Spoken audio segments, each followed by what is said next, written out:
19–21 juuni 2026 Saaremaal Eiste-Tooma talu territooriumil korraldab Kungla rahvas otsustusfestivali. 3 päeva ühiseid arutelusid, kohtumisi, otsuste kujundamist.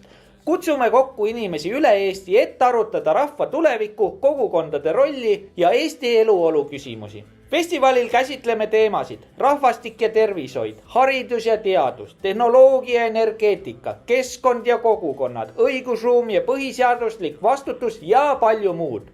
Arutelu tulemusel kujundatakse ühised seisukohad ja ettepanekud. Kokkusaamine on avatud kõigile huvilistele. Tule kohale, kuula, osale aruteludes ja anna oma panus ühisesse mõttetöösse.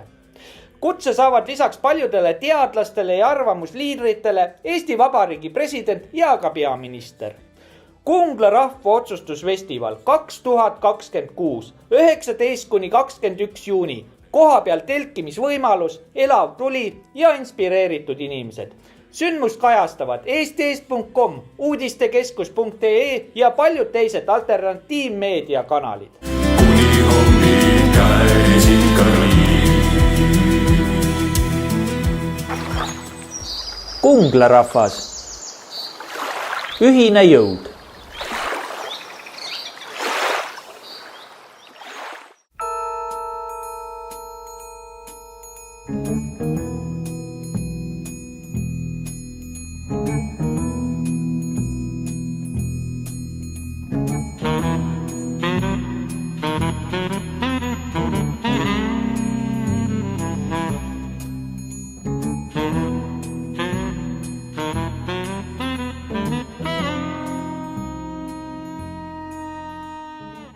Tere taas, head saatekuulajad. Saates osalevad elektriinseneri õppejõud Andres Saukas ning saadet juhin mina, Maarja Maripuu. Tuntud sisulooja ja suunamudija on konservatiivne mõtiskleja ja uudisteportaali eestist.com toimetaja ning saatejuht. Tehnokrat alustab. Eelmine saade Tehnokrat 59 võeti hästi vastu. Samuti laekus palju küsimusi energeetika kohta nii Eestist kui mujalt. Jätkame tehnokraatlike teemadega nii, et täna sellised küsimused. Kas India keelab oma naftagigantidel dollareid osta? Kas Itaalia pakub järjekordset karantiini? Palun, Andres. Tervist, mõistust ja tarkust. Näete, täna on mul selline asi juhtunud, et ei ole reklaami üleval Jaan Järviku saatele ja see põhjus on lihtne. Bill Gates müüs oma Microsofti viimased aktsiad maha ja minul Windows 11 ei lase teisel arvutil lahti teha, see on nüüd teine asi. Nii et kõik on seotud ainuväli. Ja hakkame siis alateadvust, teadvust ja teadvust, üliteadvust lahti pakkima. See kipub alati hommikul kinni vajuma, kui midagi meeles on. Päeval nagu mäletate, et lähete magama, näete unenägu ja siis ei tule meelde täpselt, mis on tehtud. Ja see on inimesele tervisele kasulik, et ta kogu seda pahandusi ja asju sisse ei võtta. Ja nagu ma olen rääkinud, iga 30 aasta pärast korduvad, aeg on konstantne. Nii et mitte midagi uut siin taevariigis ei ole. Kui vaielge, nii palju kui tahate, õhtu tuleb igal juhul ka täna, homme, aga ainukene asi eile ei tule õhtu. Aga see on, me teame, et eile oli õhtu. Võtame siis slaidid ette ja siin näete, asjad toimivad, meil väga suured riigid tegutsevad ja millega nad tegutsevad siis. Nii, lähme siis suurele pildile või need dokumente vaatama. Nii, ja näete, küsimus oli, kas India keelab oma naftagigantidel dollareid osta. Vaadake, kui ja pealkiri on ja pilt on ka ilusti, need suur õlitünn on, dollarid on hunnikus seal ümber selle tunni, teate küll, on naftadollar on nüüd enam, ennem oli ta päris dollar, mis oli kullaga seotud, aga praegult lahtaga läheb nii palju, kui teda on ja trükime. Euroga on sama lugu, paneme nii, et metsad on maas. Ja näed, India keelab oma naftagigantidel dollarid osta. Vaatame, mis selle sisu on. Vot see peaks huvitama, sest nüüd hiljuti oli ka India päälik käis ju Brüsselis kõndimas ja Trump käis jälle Hiinas ja niimoodi need suured käivad ringi ja asjadega otsustatakse. Nii võtame siis lahti ja vaatame, siin peaks teid huvitama kõike see asi. India rafineerimistehaste massilised naftaostud avaldavad ruupiale tohutut survet. Ruupi on ju India raha, kui te mäletate. Ja sealt võib-olla tuli ka selline sõna rubla ruupiast. Ma ei tea, ajalugu on selline. Iga uus, Tegelinski uus põlvkond ütleb, vanad on lollid ja tõmbavad kriipsu vahele ja ütlevad, et tulevik ikka tuleb. Aga tavaliselt tulevikust mõtle suurt keegi, mõtlevad, tulgu võib veeuputus pärast. See on enamus inimestel mõtlemine. Loomad õnneks ja linnud sedasi ei mõtle, nad käivad ikka kevadel hakkavad uuesti muunele, teevad perekondi ja nad statistikat ei pea, et nende liik väheneb. Nii, ja nüüd sekkub valitsus valuuta stabiliseerimiseks. Aga kaua see meede kehtib?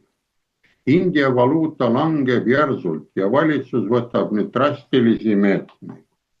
India Reservbank on sisuliselt keelanud riigile kuuluvatel naftatöötlemistehastel osta USA dollareid avaturult. Tuletan teile meelde, ma olen palju ka rääkinud, on selline maksesüsteem CDD ajal vana kaamelite teel Havala. Vot see on seal India kandis tulnud ja küll nad mäletavad oma Havala maksesüsteemi. Havala, nii nagu kuulete, keskel on ainult kaksik V. Havala, nagu halva, aga Havala, vaadake. See samm annab aga teatud riski. Naftaga kaubeldakse kogu maailmas dollarid. Kui India võimsad rafineerimistehased, mis on ühed riigi suurimad dollari ostjad, sisenevad turule, et maksta oma tohutu toornafta impordi eest, laastab see hallastamatult kodumaist valuutat. Ja see surve on viimastel nädalatel plahvatuslikult kasvanud. India ruupia langus on nüüdseks saavutanud ajaloolised mõõtmed. Aineüksuse sel aastal, ja see on vaid 4 kuu jooksul, on väärtus langenud üle 3%. Vaadake, riigi tunnus oli, nagu te teate, oma raha. Meil õnneks oma raha ei ole, ega me siis ei lange kuhugile. Me oleme 5 rikkama riigi hulgas juba ammu, kui Ansip võttis uuel aastal võttis seinast, võttis euro välja, euroraha tähendab, no me ei ole midagi. Nii et näete, India on natukene hädas, ta tahab ikka oma ruupiat säilitada. Ja viimase 20 aasta jooksul on India valuuta väärtus dollari suhtes praktiliselt poole võrra langenud. Aga näete, nad ei häbene, tahab, olgu ruupi, olgu ja ma võin teile öelda ka, summad on nii suured, et nad on seal kõik inimesed, enamus on miljonärid. Meil öeldakse, et osta miljonäri moodi mingisuguseid asju, mingisugust kauplust, aga nendel on kõik miljonid.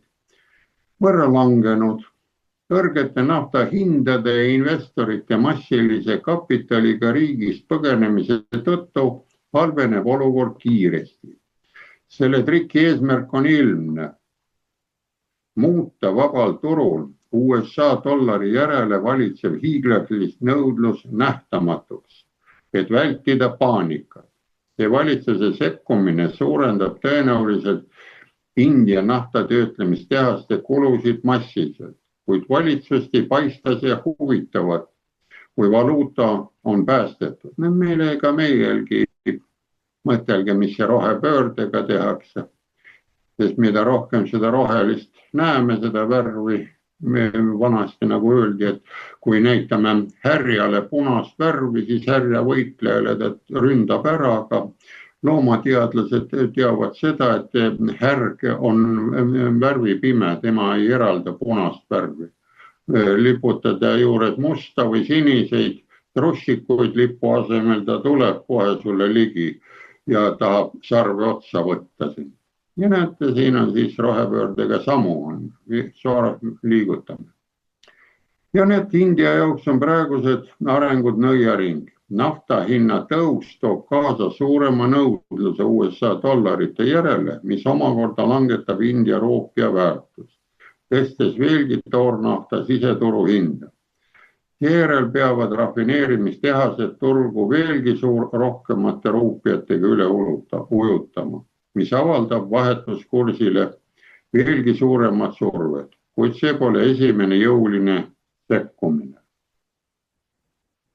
Veebruaris dikteeris India valitsus ettevõtetele sisuliselt, et nad peaksid hoiduma Venemaa naftast ja importima selle asemel oluliselt kallimat toornaftat USA-st ja Venezuelast. Rafineerimistehased vajavad selleks aga USA dollarid, samas kui kaubavahetus Venemaaga toimub väljaspool dollarisüsteemi. Näete? Nad lähevad tagasi ja Havala sobib ka sinna kampa. See viis selle de facto keelu tühistamisena. Need keeldu ei ole, et saada veidi rohkem mänguruumi. Geopoliitilised ja majanduslikud moonutused, mida New Delhi on sunnitud tegema, tekitavad seega ainult rohkem probleeme. Umbes 2 nädalat on hädapidur peal olnud ja nafta ostutegevus avatud dollariturul on praktiliselt seiskunud. Samal ajal põletab keskpank oma dollari reserve, et valuutakurssi toetada. Seni vähemalt mingil määral edukalt, kuid isegi maailma rahvarohkem riik ei saa seda lõputult endale lubada. Kui see dollari illusioon puruneb, riskib India majandusliku maavärinaga. Näete, siin on ka asi paha poole peal läinud, eks ta sellepärast Morsi käiski nüüd hiljuti ka Euroopas, Brüsselis, et võib-olla midagi päästab. Aga küll nad pööravad selle Venemaa nafta peale tagasi, see on kogu aeg olnud. Nii et võite siin igat pidi kakelda, me siin Eestis ka võime kakelda, et oi, me saime nüüd okupatsiooni elektrist lahti, kui te mäletate, vaadake seda impulsi saadet eelmine aasta. Elektri lahti ühendamine 50 hertsist, mis toimuma hakkas ja kuidas me nüüd siis oleme. Nii et mis asi see okupatsiooni elekter on ja mis see elekter, aga kui vaatate Jaan Järviku emeriitprofessori saadet ja minu käest küsite, ega mina ei oska teile elektri definitsiooni öelda. Tesla ütles lihtsalt selle kohta, elekter on kõik, mis meid ümbritseb. Nii et võib-olla ainult tema teadis ära. Nii et on see vaba elekter, kuidas seda teha, aga seda ei saa meile lubada, sest kui me selle vaba elektri kätte saame, me oleme niigi lodipüksid siis ja ei viitsi isegi pistikupesa juurde roomata, laadime kuidagi pika juhtmega ja vaatame arvutit lösutades ja nii edasi, nii edasi. Nii et lähme siis edasi, see oli väike kommentaar, nii et Indias ei ole ka asjad kõige paremas loos praegu, aga küll suur rahvas saab hakkama. Seal vähemalt on tarka poissi küll. Nii, ja teine küsimus oli siin siis kohe, kas Itaalia pakub järjekordset karantiini? Näete, pealkiri ütleb ilusti, lockdown on ja karantiin 2.0 läigib ees. Ja Itaalia on jällegi taas kord teeraja ja vaatame, mis lockdowni ta tahab teha. Mäletate, mis esimene oli? See oli ju Covidi poiss. Ja kui hakkas Ukraina see sõda, siis see Covid lõppes kohe ära. Aga nüüd sõda lõppeb ära, varsti siis tuleb uus karantii ette või milles see on? Vaatame koos. Pandeemiaga pole veel isegi tegeletud. Lõputult tehtud, kes süüdi või mis seal toimub. Ja Itaalia valmistub juba järgmiseks sulgemiseks. Seekord mitte tapva viiruse, vaid enda põhjustatud energiakriisi tõttu. Varustuskindluse tagamise asemel tekitavad poliitilise võimu juures olevad isikud nappust ja kuulutavad seejärel välja eriolukorra. Bergamost 2020 aasta märtsis tehtud eksitavad pildid käivitasid ametlikult pandeemia. Näed, siin räägib, tehti pilti paljast tagumikust ja sellest piisas ja oligi pandeemia kohal. Ja siis tagumiku asemel hakati seda lappi näo ette panema. Kui oleks võinud sinna tagumit ette panna, oleks rahulikum olnud. Ja praegult ka küsivad, et loomad hakkavad ju siin seda võib-olla gaasi tegema, siis ma olen pakkunud loomidele panna need kotid taha ja las paugutavad. Ta ei tule ja siis paneb ta põlema pärast, kui vaja on. Nii et ei juhtu ka midagi, aga et hakata farmerite käest raha küsima, lihtsalt näolapp ette või tagumikulapp sobib küll. No see on tehnokraadi selline mõte, sest mõlemad augud pauguvad. Te võite öelda, et tagantpoolt ei pauguta, paugutab küll, see kõhugaasid tulevad iseenesest ilma mõtlemata ja vaikselt pead minema käima ja kas suurema mürinaga või väiksemaga, aga lugege, gaas toimub ise. Õuduslugu surmavast epideemiast, mida väidetavalt sai peatada ainult rangete sulgemiste ja järgnevate kohustustle vaktsineerimistega, oli õigustuseks kodanike täielikule kontrollile, sealhulgas kodanikuvabaduste peatamisel. Samal ajal on pandeemia vaikselt kõrvale jäetud. Ta ei ole jäetud, vaid kõrvale lükatud, aga kutsud jälle ta tagasi varsti.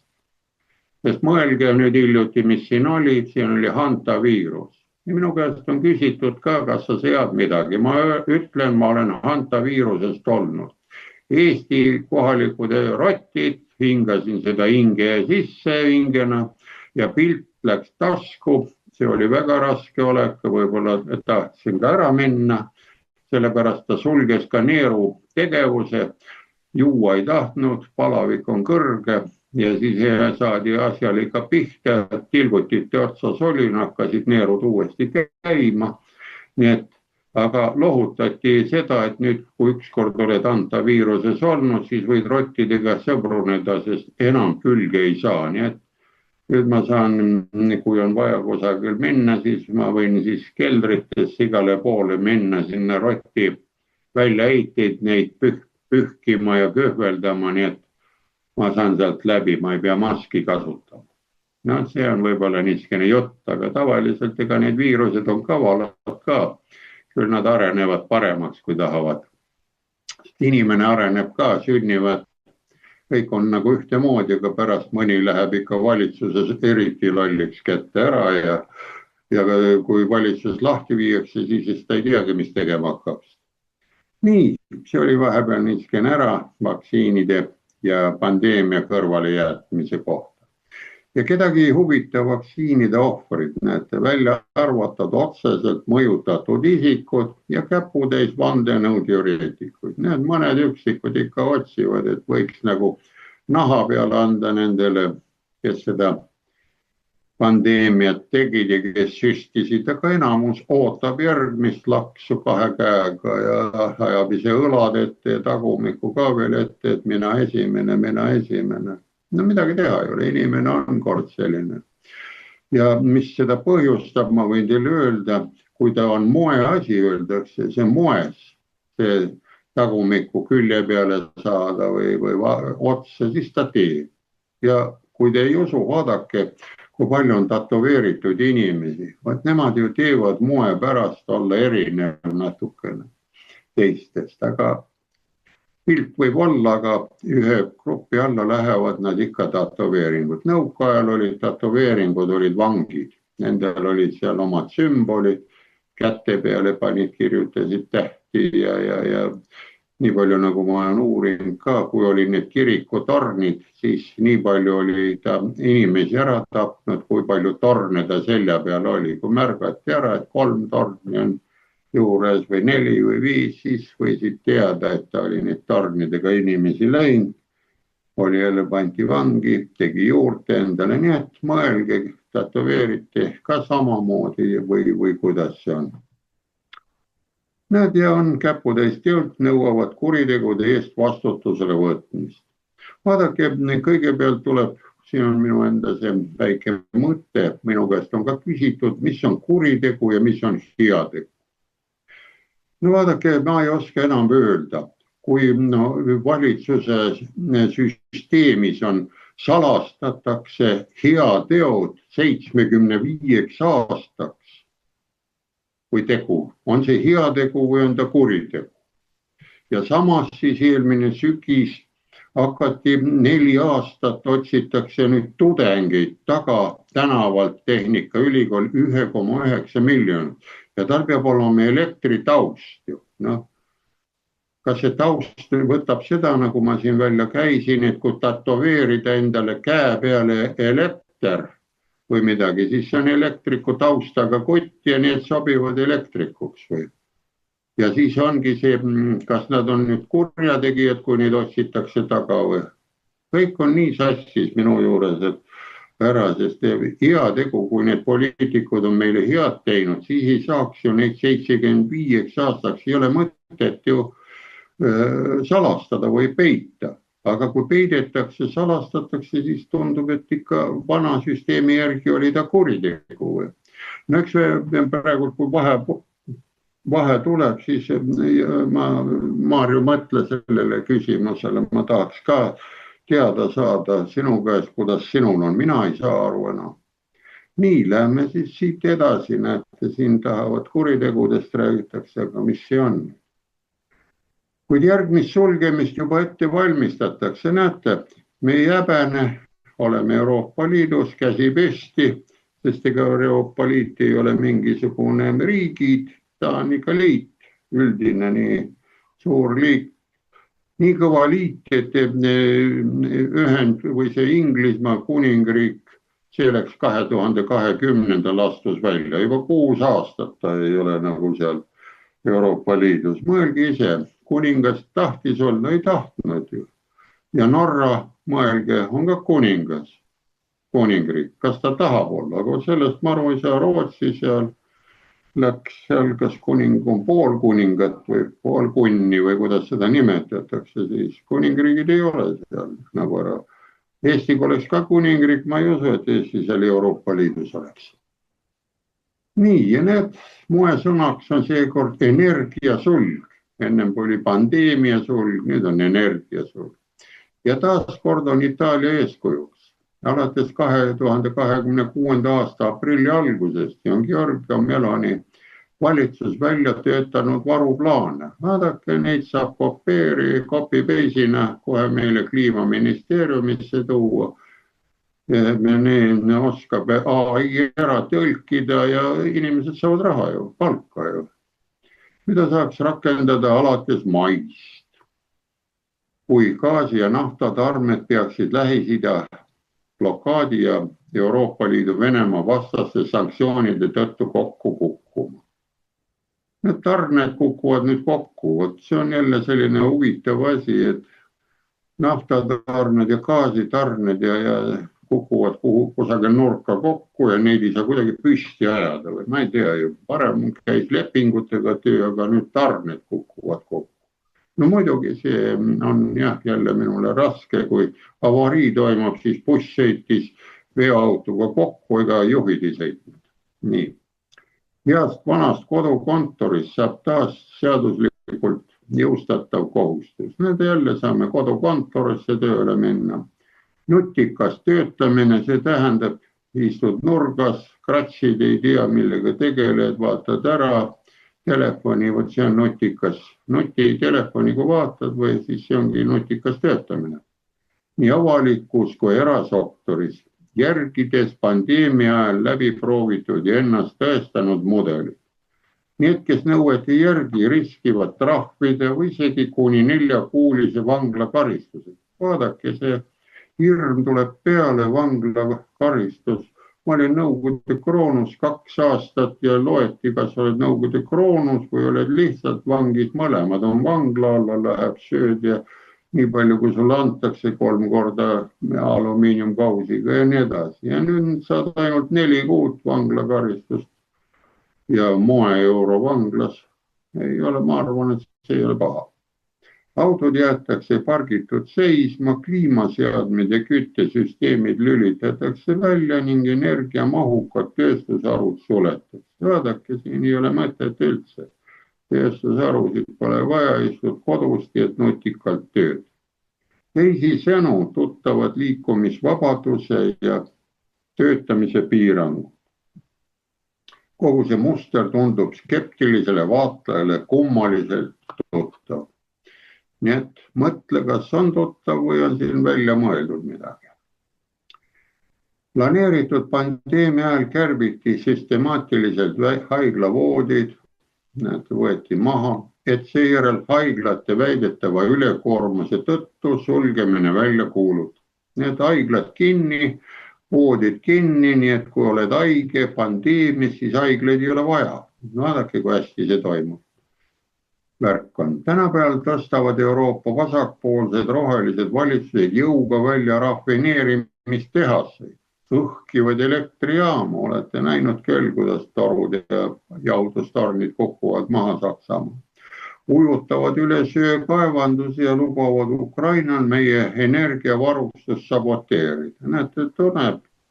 Ikka me vaadake, kas nad on parandanud seda sellest Ukraina droonirünnakust. Vassa Korsten, ma usun, on turismiobjekt varsti. Sinna on vaja parim poiss ronida üles, paneb sildi, need Ukraina poiss lasi ja või ta eksis ära või legend tuleb leida sinna alla, et minu vanaisa teadis juba, et seal oli see drooni mõlk sees ja nii edasi ja seda töötab. See on kindel värk, see on läbi proovitud.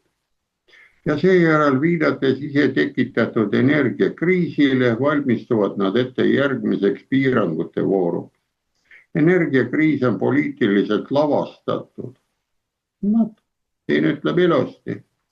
Varustuskindluse tagamise asemel, mis on iga mõistliku valitsuse põhikohustus, on meil mõistliku valitsus. Mina soovin teil alati, kui alutame, et mõistust ja tarkust, aga ma olen peksa saanud sõnadega vastu, need siin mõistlikku valitsust ei ole. Aga ühes saates ma lugesin, oli ka veel paremini, sees oli kirgatsev mõistus. Kiratsev veel, vaata, veel parem, et kohe peegeldas. Loovad vastutavad isikud tahtlikult nappust ja kuulutavad seejärel välja eriolukorra, ka muide. Nii nagu ikka vargapoisid on ja kuidas teevad paista. Muide, Itaalia ja Lega nõuab Venemaa gaasitarnete taastamist sulgemise asemel, kuid Brüsseli, Rooma ja Austria globalistid klammerduvad kangekaelselt oma energiavaesuse kursi külge. Näed, see hea sõna, energiavaesuse kurss. Ma kahtlustan, et elanikkond ei aktsepteeri uusi sulgemisi, mitte pärast viimaste aastate kogemusi. Inimesed on näinud, kuidas kodanikuvabadusi on tallatud. Ennist räägivad just see Itaalia Lega, tema see partei niimoodi räägi. Ja nad on olnud tunnistajaks, kuidas kriitikud on vaigistatud, kuidas andmeid on manipuleeritud, kuidas miljardid maksumaksja dollarid on suunatud neile, kes plaanimajandusest kasu lõikavad. Näete, Euroopas ei ole kapitalistlikku korda, siin ütlevad need samad Tegelinskid, et on plaanimajandus, 4 aastaga 5 aasta plaan ja kui kuulsite ka, et Ameerikast praegult neid relvi ei tule lähema 4 aasta jooksul, siis see on ära 5 aastaga saad kindlasti nad kätte, sest see on plaanimajandusega paika pandud. Karantiini ettevalmistamise asemel peaks Euroopa Liidu juhtkond ja meie valitsused taastama suhted Venemaaga. Seda räägib nüüd Itaalia, see samane Meloni juhtkond. keelama Ukrainal edasisi torujuhtmeid hävitada, tühistama kõik kliima ja CO2 eesmärgid ilma asendamiseta, suurendama nafta ja gaasi tootmist ning taaskäivitama rafineerimistehased. Euroopa peaks kasutama kõiki meile kättesaadavaid usaldusväärseid energiavorme. Piiranguid kehtestatakse alati ainult rihtrahvale, kes rahastavad valitsevat klassi oma kohustuslike maksudega. Vaadake, eelmine saade ka oli juttu, just see Kress, mis ta nimi oli, Weber ütles ära, Euroopas on maavarasid, põlevkivi ja kivisüsi ja gaasi, kõik on olemas, nii Inglismaal kui kõik see ümbrus. Aga nad on rohelise mullakihi alla varuna tagavaraks ära maetud ja mõelge, mille pärast see rohepööre on tehtud, kui loogiliselt ära, et hoida Euroopa maavarad ja need enda käsutuses.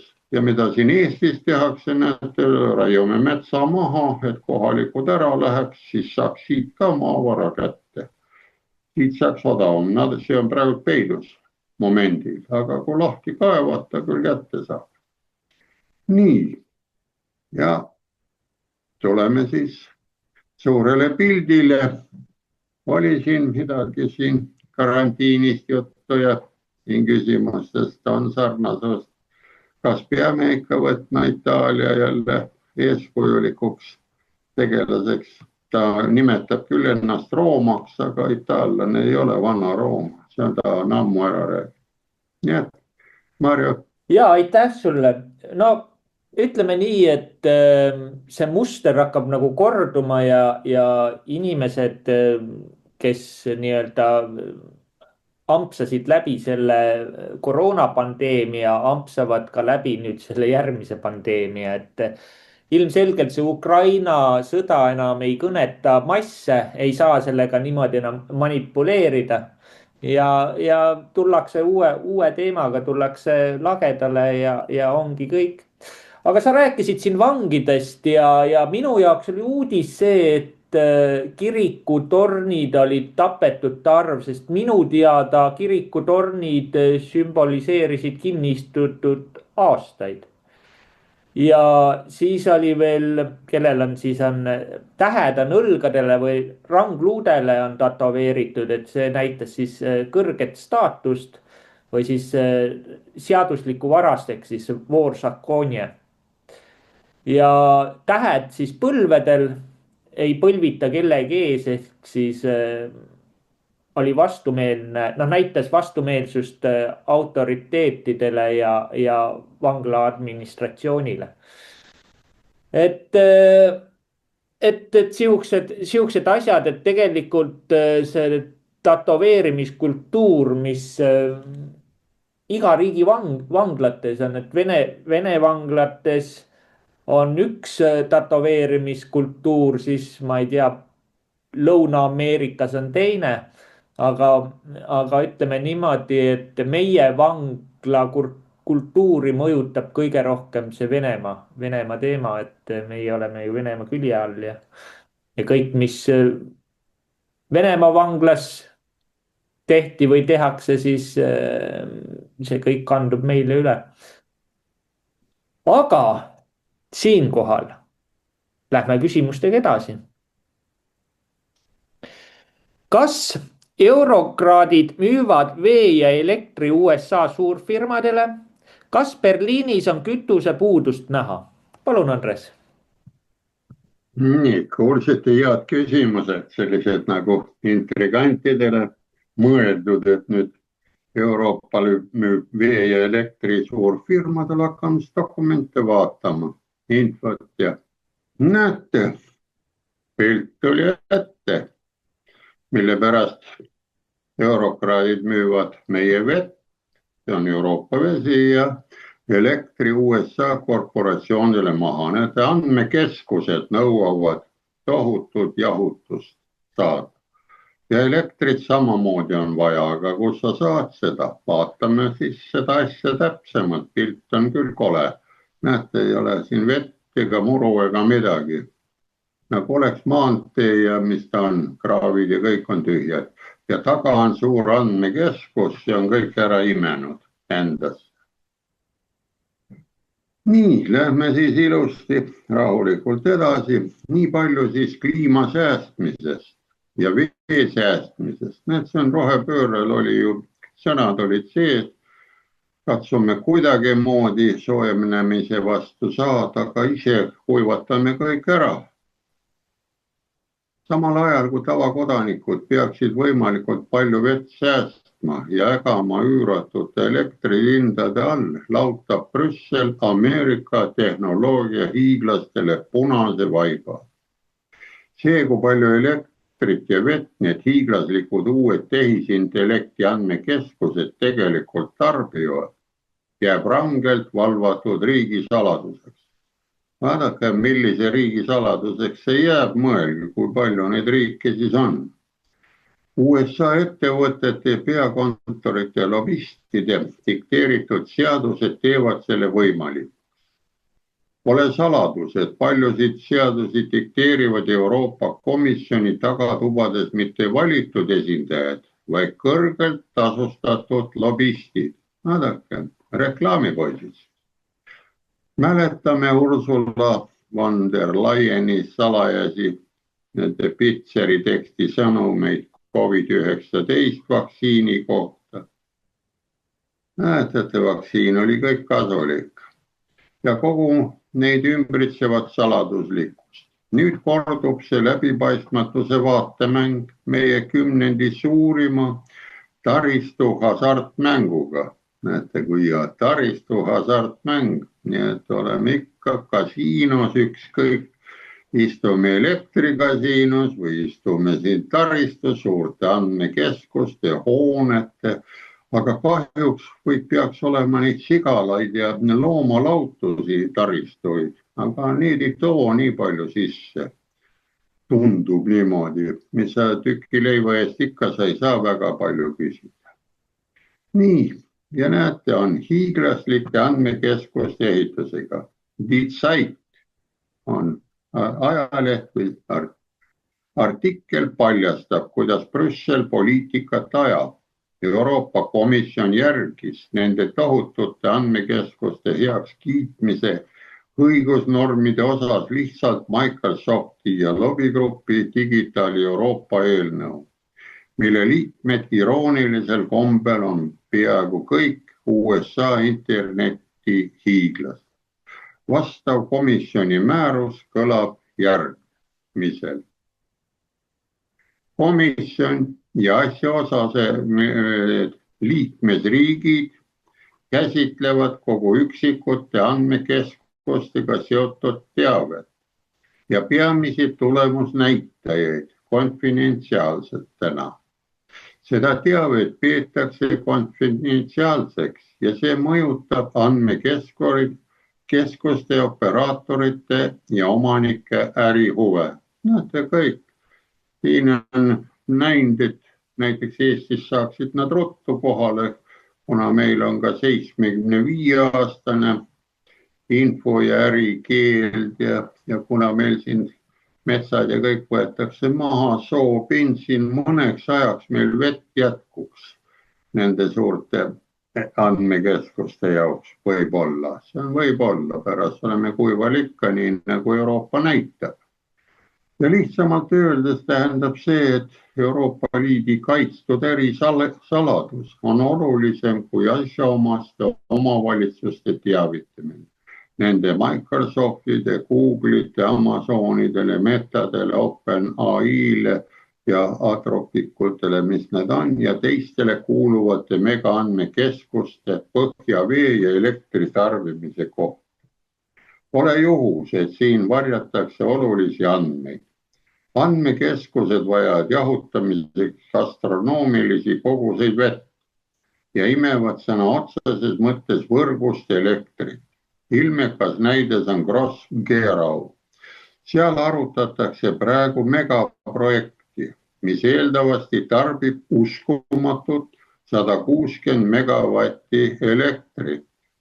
Näedake, 160 megavatti, aga siin taheti teha ju 2 tuumajaama 300 megavatiseid. Näete, siin on ainult üks see andmekeskus, paneb pool tuumajaama planeeritud moodulid põske endale, põskoopasse, ütleme niimoodi, kohe tahab saada. See on samaväärselt tervelt 400 000 leibkonna elektrivajadusega. Ja see on vaid üks rajatis juba niigi üleküürmatud Raini-Maini piirkonnas, millest peaks saama Euroopa serverifarmide Silicon Valley. Lähiaastatel plaanitakse Euroopa Liidu andmekeskuste võimsuste suurendamiseks suunata vapustavat 176 miljardit eurot. Trõkkime nii, et eurod lendab kohe.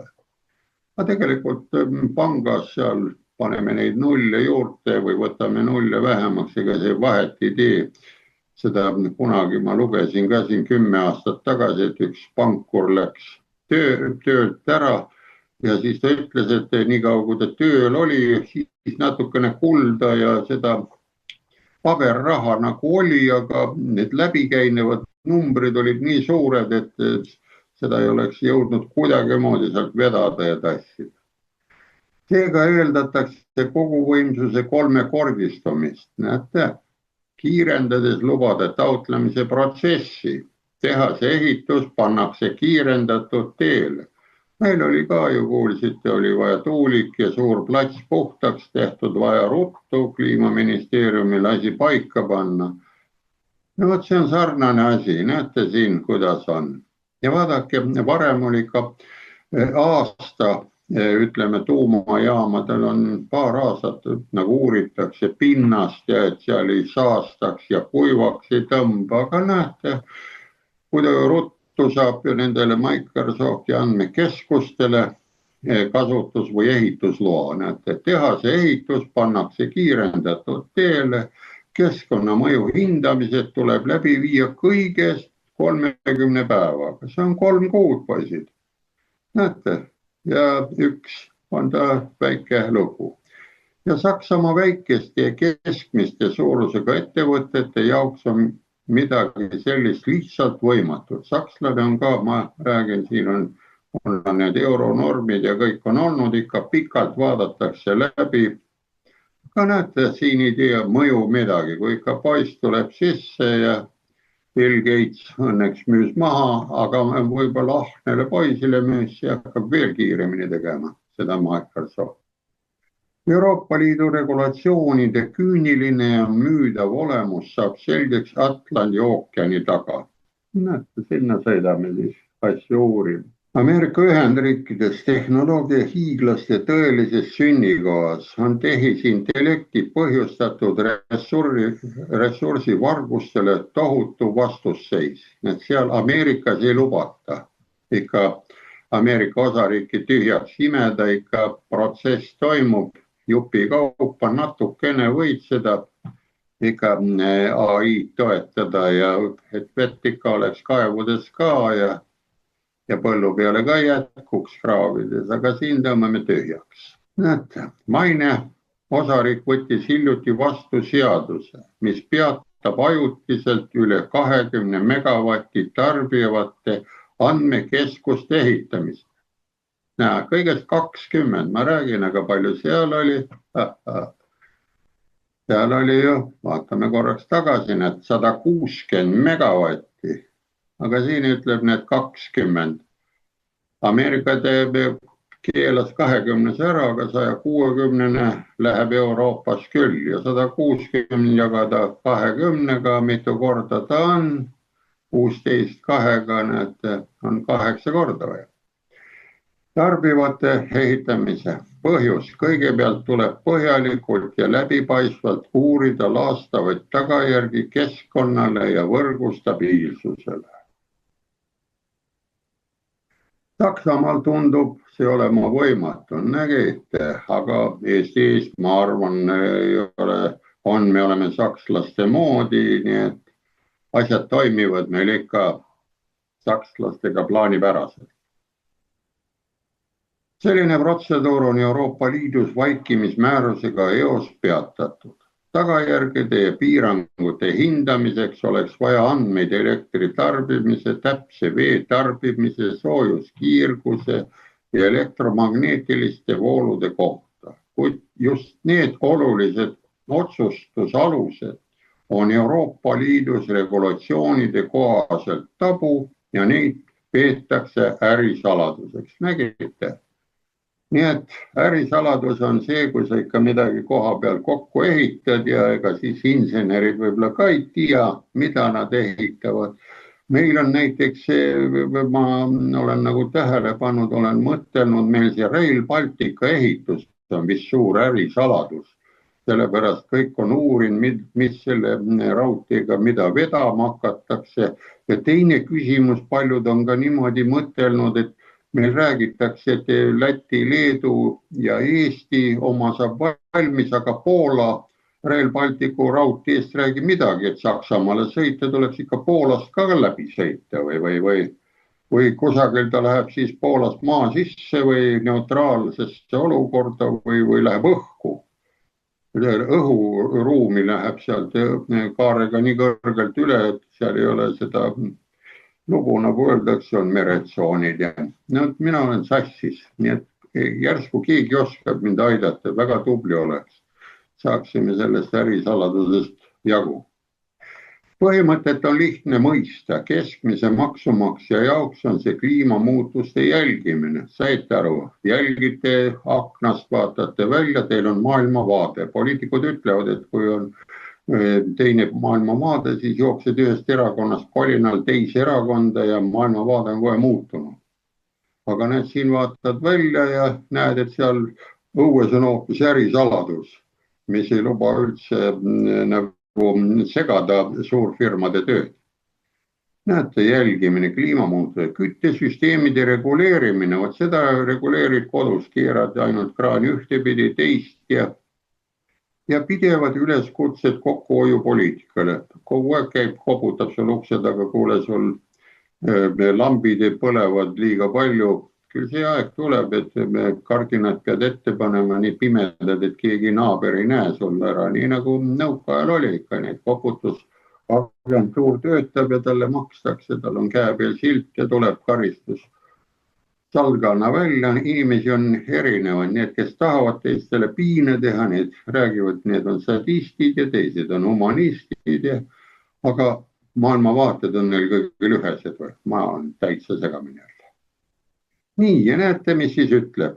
Aga kui rääkida Amazoni, Google ja Microsofti miljardite dollarite suurustest kasumitest, nendele jääb. Siis Brüsselis suletud uste taga leevendatakse keskkonnaalaseid regulatsioone ja tegelikult tarbimisandmed kuulutatakse riigisaladust. Kohalikud kogukonnad jäetakse tagajärgedega tegelema. Nemad varustavad niigi nappi vett, pakuvad piiratud energiat ja peavad toime tulema serverifarmidi tohutu jääksoojusega. Selle käigus lähevad kaduma kodanike huvid. Nii, sellega saime siis ühele poole. Teine küsimus ka veel, kas siis Berliinis on kütuse puudust näha. Vana-Venemaa blokeerib Kasahstanist pärit nafta. Küll ta jälle käima paneb, kui diplomaadid kohale saavad ja saaksime meie ka sealt, kui on. Aga kuna me jonnime ja tahame neid serverid hästi suuri Microsofti omasid, mitte seda odavat pentsu 4-kokkast, enne oli nõukaajal. Nüüd oli ta ka, oli siin mõni ära enne sõda, Venemaal oli 60 senti, oli jämedalt, sai liitri kätte, kunagi sai seal jälle, Aga nüüd saame ligi 2 euroga varsti ja pole häda kedagi. Käimasolev vaenutegevus Venemaa vastu annab üha suurema tagasilöögi. On jama, kus kohas sakslane või see teab see. Report 24. Me teame, et mingit tagasilööki ei tule sealt. Need kohalikud, need, mis tulevad Ukraina pealt, droonid lihtsalt eksivad ära. Sest nad on Alzheimeri tões, need droonid ju. Nii nagu vanur läheb ka seenele, kui ei ole nooremat ära, ta ei tule metsast välja, tal moblat ei ole ka kaasas, siis on tegemist, saadetakse otsima. ja meil, kui need droonid ka üle tulid, siis mõni öösel inimene märkas vaadata ka sõjavägi ja see, kes peaks meid nagu valvama, kindralid on rohkem, oleks sõdurid rohkem, võib-olla sõdur märkaks, aga kindral on habeme ette kasvatanud ja medalid rinnas, ega ta nühib neid medalid nii nagu Brežnevil oli vist 5 kuldtähte või oli 4, ma ei mäleta ka enam, tal oli terve rind ja jope ja see tundus, et võib-olla see oli võrguga käis see pinsaks seljas, see nii suur metall, mis on, tõmbab ikka looka küll. Nii, läheme edasi. Rääkisime natukene ära, et te saaksite aru, et mitte midagi ei ole siin uut, kõik toimub ikka sama plaani järgi ja vaadake, küll meil metsad on läiplats puhas, küll me saame siia ka neid servereid ja siis kiidame, et on omavahel on niimoodi, et Võru server on kõvem kui Saaremaa server ja niimoodi me töötame. Ja pärast on, et on hoopis Baltikumi oma on veel suurem. Nii, alates 1. maist ei voola Kasahstani nafta enam Saksamaale. Venemaa Truulpa torujuhtme kaudu, see pandi kinni, see tekitab tohutuid probleeme, eriti Berliinile ja Saksamaa idapoolsetele liidumaadele, aga idapoolsed liidumaad ja Berliin on nõuka poole pealt, nemad tahaksid saada ja sealt nemad on, see lodipükslus ei ole veel nii sisse verre läinud, kuna nad mäletavad Nõukogude korda, nad on teised, neid homopropagandat ja seda ka hästi ei taha näha. Põlvkond on kinni hoitud, nagu 30 aastat on nagu vahele jäänud, siis nad neid ei salli veel. Aga 30 aasta pärast on kõik ühtlane, küll sallivad ka. Ja võite uskuda, mitte mind sellel ajal ei ole, sest võite mind sõimata nii palju kui tahate. Nii, alates 1. maist katkestas Venemaa naftatarned Švederi, Brandenburgi rafineerimistehasesse. Seni voolas asendusnafta Kasahstanist, mitte Venemaalt, otse Saksamaa pealinna piirkonda Venemaa Truulpa torujuhtme kaudu. Švedek varustab peaaegu kogu Berliini ja Ida-Saksamaa bensiini, diislikütuse ja petrooleummiga, kuid see osutub tõenäoliselt peagi keeruliseks. Nad ei jätku. Venemaa asepeaminister Aleksandr Novak teatas kolmapäeval külmalt, et Kasahstani tarned suunatakse alates maist teistele marsruutidele, väidetavad tehnilistel põhjustel. Nii et kui toru on katki, nagu öeldakse, nii nagu see Nord Stream 2, see on täitsa terve, seda ei ole õhku ka lastud, pauku tehtud, sinna võib sisse panna, aga kuna on tehnilistel põhjused, on kraanid kinni keeratud, saate aru ise, siis see tehniline põhjus läheb teisele süsteemile ära, see on moevool. Kui kraani keerad kinni, see on tehniline põhjus, et läbi ei voola. Ja kutsud montööri kohale, ta ütleb, et ta ei oska keerata ja asi on tehtud. Või on hoopis see suur kraan ära võetud küljest, et võtmega ta ka ei saa lahti ja ongi tehniline põhjus, töötab edasi. Kuid siis loobus Novak teesklusest ja pilkas Saksamaa valitsust räigi irooniaga. Sakslased on loobunud Vene naftast, seega läheb neil hästi. Saite nüüd teada, kõik asi töötab. Sest 2022. aastal Ukraina sõja ajal ekspropeeris Saksamaa valitsus sisuliselt Rosnefti Venemaa omandiõiguse Švedihi rafineerimistehasel. Ametlikult pandi see hooldekodu alla. Hooldekodu vana värk, ega pole mõtet. Järel kehtestati Venemaa vastu Euroopa Liidu energiasanktsioonid. Švedi töökorras hoidmiseks anus, lihtsam öelda, palus Saksamaa Kasahstanilt naftat. Ainuüksi eelmisel aastal pumpas Kasahstan Venemaa torujuhtmete kaudu Saksamaale üle 2,1 miljoni tonni naftat. Umbes 17% sellest PSK rafineerimistehase vajadusest. Majandusministeerium teatas napisõnaliselt, et nad kohanevad iga uue olukorraga. Nad väitsid, et varustuskindlus ei ole ohus. Need ei ole muidugi ohus. panid jutumärkides, mis kindlus on nüüd ohus. Varustuskindlus. Ma saan aru, et kui on päris kindlus, see Kremli meelsus ja Kremli seinad, seda tuleb kaitsta. Aga varustuskindlus, see on selline imelik asi, see ei ole kunagi ohus. Seal ei ole seinu. Nende sõnul oli plaan lihtsalt kallilt puuduv nafta Gdanskisse või Rostocki saata. See sarnanes odava Venemaa torujuhtme gaasi asendamisega, kalli veeldatud maagaasi tarnetega. Arvestades aga juba niigi pingelist naftaturgu, mis on tingitud eskaleeruvast konfliktist Iraaniga, ei ole seda lähenemisviisi nii lihtne rakendada. Siiski on föderaalne võrguagentuur juba pidanud tunnistama, et regionaalsed hinnamõjud on täiesti võimalikud. Eriti Berliini ja endise Ida-Saksamaa elanikud võivad hakata seda lisakulu mais tasuma. Te saate rohkem maksta, ei ole häbeneda midagi. Arvestades Berliini koostööd Kiieviga droonide tootmisel, eriti droonide puhul, mis lendavad sügavale Venemaale ja ründavad kriitilist energiainfrastruktuuri, on Moskva otsus üsna mõistetav.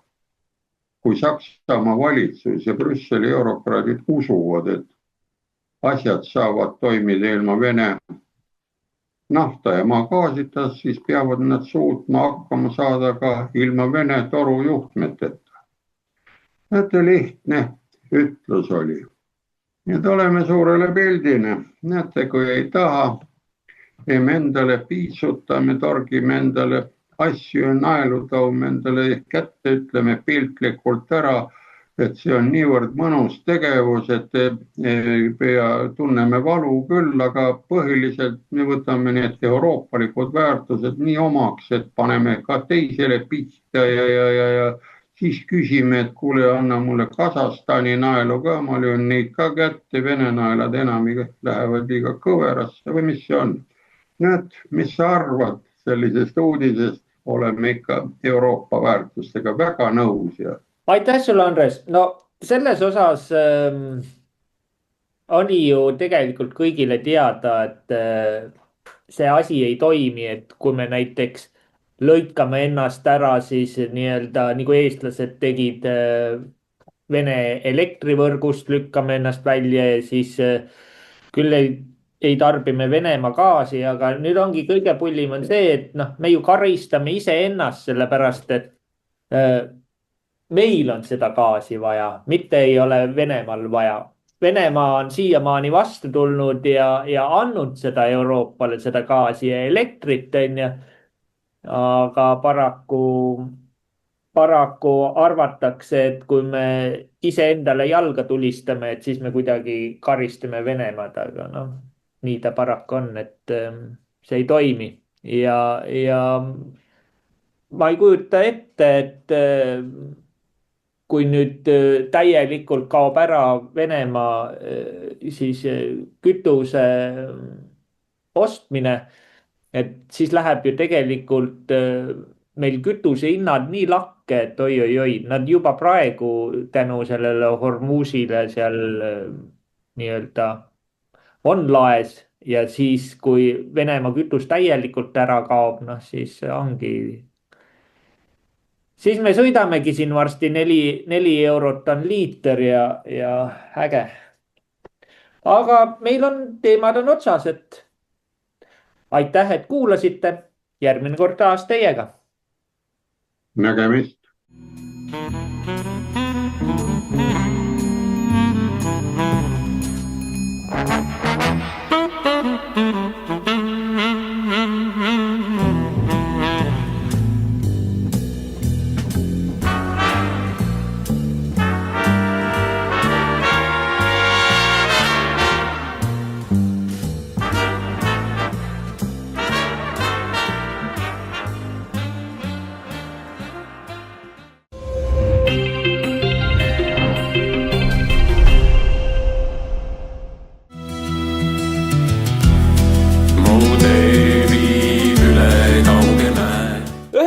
kuni 21. juuni 2026 Saaremaal Eesti Tooma talu territooriumil korraldab Kungla rahvas otsustusfestivali. 3 päeva ühiseid arutelusid, kohtumisi, otsuste kujundamist. Kutsume kokku inimesi üle Eesti, et arutada rahva tuleviku, kogukondade rolli ja Eesti eluolu küsimusi. Festivalil käsitleme teemasid rahvastik ja tervishoid, haridus ja teadus, tehnoloogia ja energeetika, keskkond ja kogukonnad, õigusruum ja põhiseaduslik vastutus ja palju muud. Arutelu tulemusel kujundatakse ühised seisukohad ja ettepanekud. Kokkusaamine on avatud kõigile huvilistele. Tule kohale, kuula, osale aruteludes ja anna oma panus ühisesse mõttetöösse. Kutse saavad lisaks paljudele teadlastele ja arvamusliidritele Eesti Vabariigi president ja ka peaminister. Kungla rahva otsustusfestival 2026, 19–21 juuni. Koha peal telkimisvõimalus, elav tuli ja inspireeritud inimesed. Sündmust kajastavad eestist.com, uudistekeskus.ee ja paljud teised alternatiivmeedia kanalid. Kuni hommik käis ikka